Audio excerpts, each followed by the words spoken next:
Bismillahirrahmanirrahim. Assalamualaikum warahmatullahi wabarakatuh. Alhamdulillahi rabbil alamin, wahdahu wassalatu wassalamu ala asyrafil anbiya'i wal mursalin wa ala alihi wa ashabihi wa man tabi'ahum bi ihsanin ila yaumiddin. Amma ba'du. Jamaah insyaallah dimuliakan Allah Subhanahu wa taala. Alhamdulillah, kita bersyukur kepada Allah atas segala limpahan rahmat karunia-Nya. Salawat beriring salam semoga tercurah kepada Nabi kita Muhammad sallallahu alaihi wasallam, keluarganya, sahabatnya dan pengikutnya hingga yaumul akhir. Topik kita yaitu menggantungkan hidup hanya kepada Allah Subhanahu wa taala. Ini adalah salah satu bagian dari prinsip hidup seorang muslim. Pertama, Allah tidaklah menciptakan kita kecuali untuk beribadah kepada Allah Subhanahu wa taala. Maka dari itu Allah Subhanahu wa taala berfirman di dalam Al-Qur'an, di dalam surat Az-Zariyat ayat 56, "Wa ma khalaqatul jinna wal insa illa liya'budun." Dan tidaklah aku ciptakan jin dan manusia kecuali untuk beribadah kepadaku. Maka dari itu camkanlah di dalam diri kita bahwa apapun yang kita lakukan adalah bernilai ibadah. Namun kita harus ingat bahwa bukan ibadah kita yang menyelamatkan kita kelak dari nerakanya Allah, dan bukan pula ibadah kita yang memasukkan kita ke dalam surga. Sebab Nabi sallallahu alaihi wasallam di dalam riwayat Imam Muslim dari sahabat Jabir radhiyallahu anhu, "La yudkhilu ahadan minkum amaluhul jannah." Tidaklah salah seorang dari kalian memasukkannya amalnya ke dalam surga. Wala yujiruhu minan nar, dan tidak juga menyelamatkannya dari siksa api neraka. Wala ana, tanpa terkecuali aku, kata Nabi sallallahu alaihi wasallam, illa bi rahmatin minallah, kecuali hanya dengan rahmat Allah Subhanahu wa taala. Maka kita camkan di dalam diri kita, pertama, bahwa apapun yang kita lakukan, sekalipun hanya sekedar mengangkat piring kembali ke tempat cucian, adalah bernilai ibadah. Yang kedua, carilah rahmat Allah dari semua yang akan kita lakukan itu. Yang kedua, Allah telah mengutus para rasul dan menurunkan kitabnya kepada mereka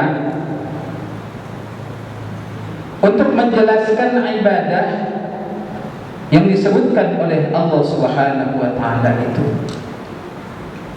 124.000 jumlah nabi dan rasul. 313 jumlah rasul.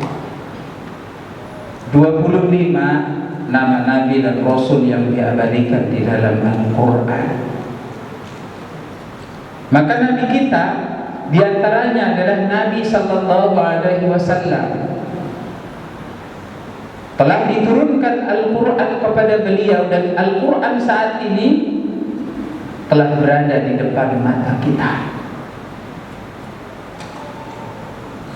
Maka dari itu Allah Subhanahu wa taala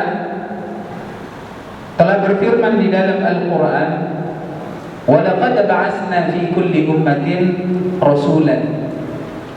Dan sungguh kami telah mengutus bagi setiap umat itu ada seorang rasul yang tugas mereka an ya'budullaha agar mereka menyembah Allah wajtanibut taghut, dan agar mereka menjauhi taghut. Maka dari itu Al-Quran sudah di depan mata kita. Bahkan saat ini bulan Ramadan, pembacaan Al-Quran seharusnya lebih dari biasanya. Maka dari itu Nabi SAW bersabda di dalam riwayat Imam Muslim, "Idza amartukum bi amrin faf'alu." Apabila aku menyuruh kalian melakukan sesuatu, maka lakukan kalianlah. Faf'alu minhu mastata'tum.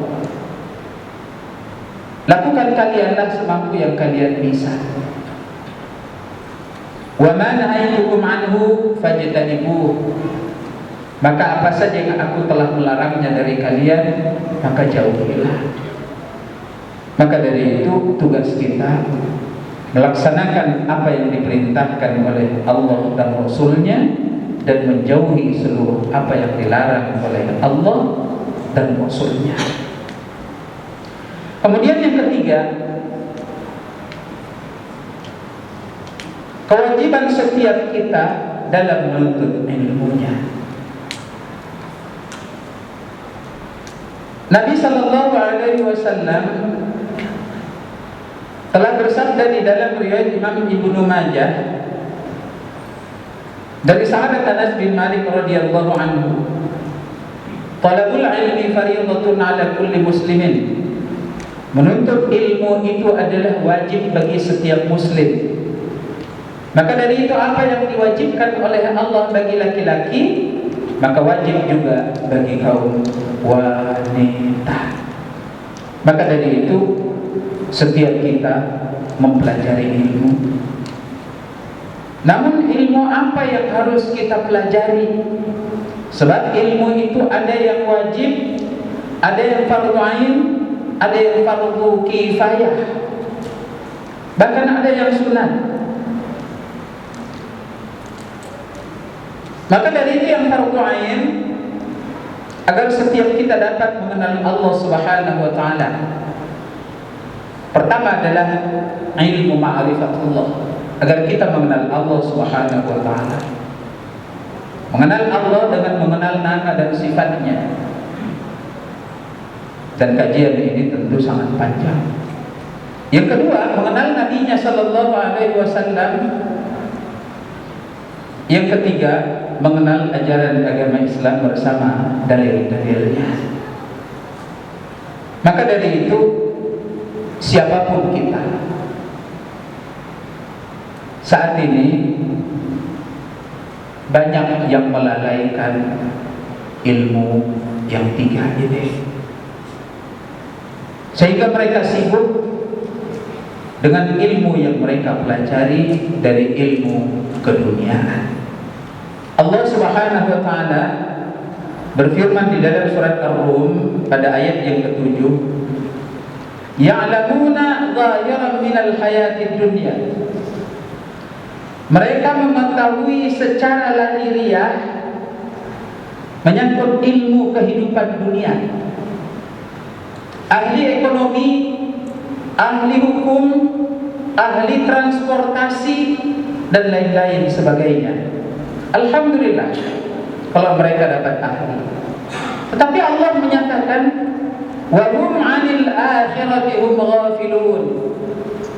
Akan tetapi menyangkut ilmu akhiratnya mereka lalaikan.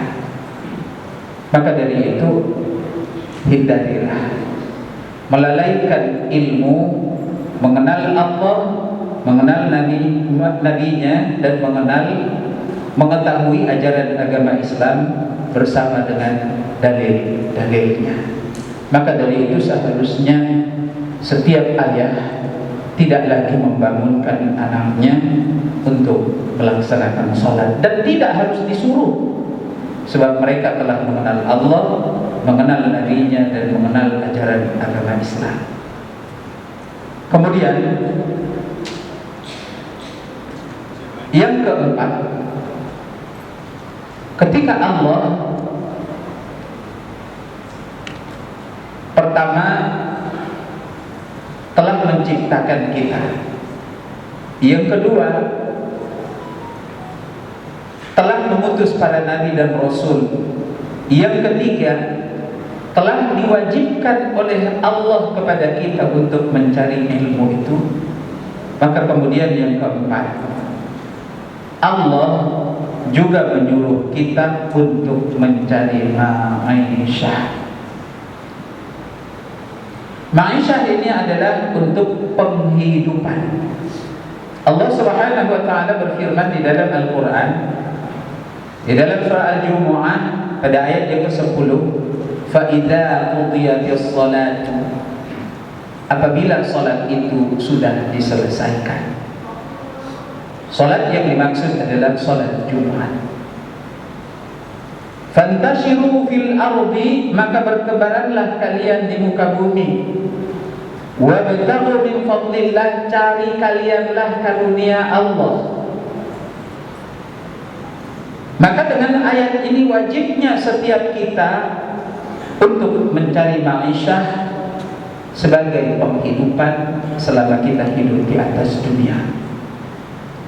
Namun dalam mencari penghidupan, yang menjadi tolak ukurnya adalah ibadah. Sebab Nabi SAW bersabda di dalam riwayat Imam Ibnu Majah dari sahabat Abu Hurairah radhiyallahu anhu, Nabi SAW meriwayatkan dari Allah Subhanahu wa taala. Hadis ini adalah hadis qudsi. Ya ibna Adam, wahai sekalian manusia, tafarragh li'ibadati, sempatkan kalianlah untuk beribadah kepadaku. Luangkan kalian waktu untuk beribadah kepadaku. Jangan sibuk hanya sekedar mengurus kehidupan dunia saja. Akan tetapi hendaklah setiap kita menyempatkan untuk beribadah kepada Allah Subhanahu wa taala. Jaminan Allah ada dua. Amlahu sadraka ghinan, aku akan penuhi dadamu dengan kekayaan.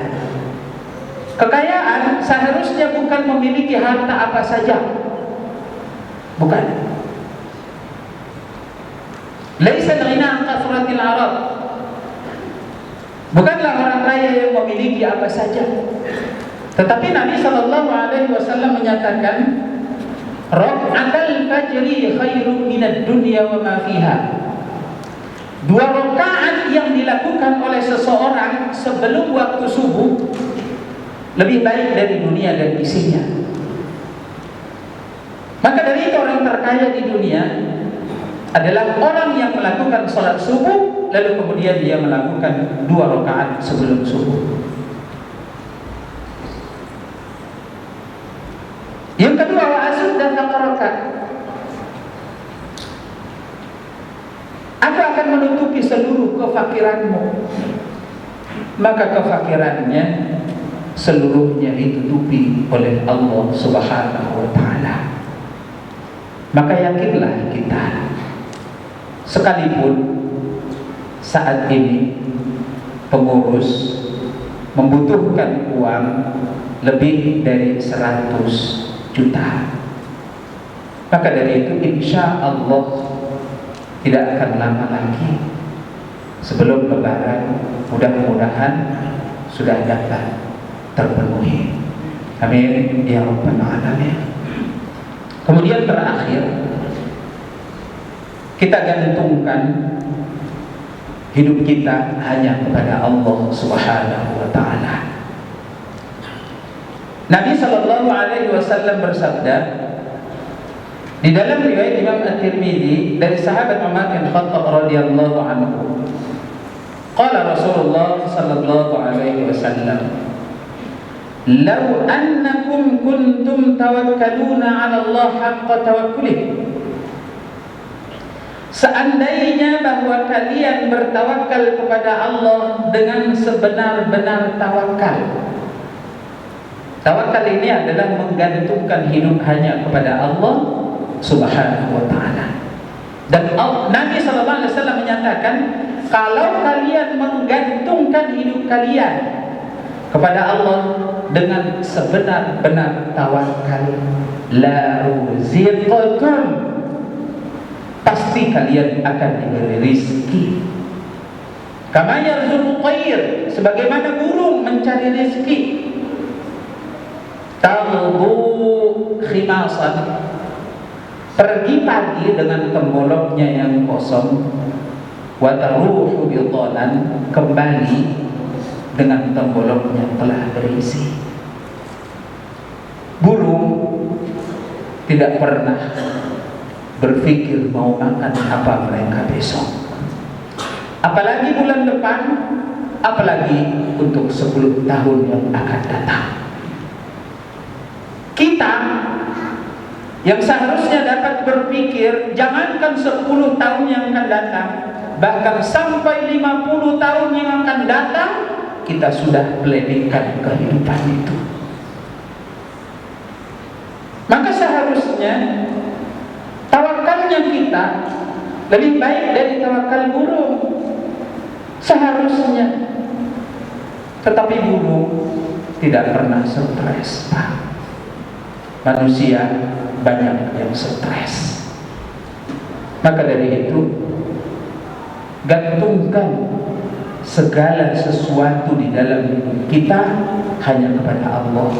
Bukankah Allah telah berfirman, Allah Samad, Allah sebagai tempat bergantung? Semoga setiap kita menggantungkan hidupnya hanya kepada Allah Subhanahu wa ta'ala.